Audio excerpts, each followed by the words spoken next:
ng COMELEC website. At para sa karagdagang detalye, mula sa NBI, may ulat on the spot si John Consulta. John?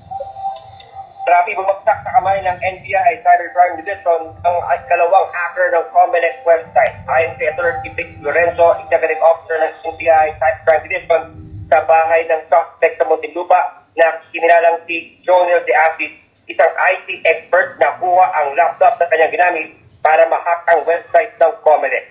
Nakita sa laptop ng suspect ang mga data na magpapatunay na siya nga ang nakapasok at kuha ng datos sa website.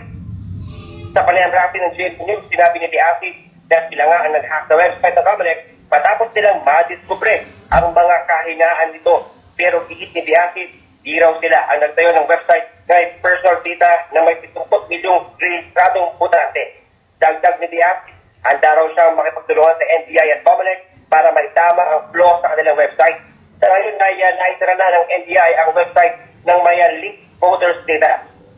Ayon naman rapi kay Ronald Taguto, hepe ng NBI Cybercrime Division, target nila ngayon matukoy ang mga grupo at website na naglalaman ng mga inact na private information na nakuha mula sa COMELEC website. Yan muna latest, balik kay Rafi.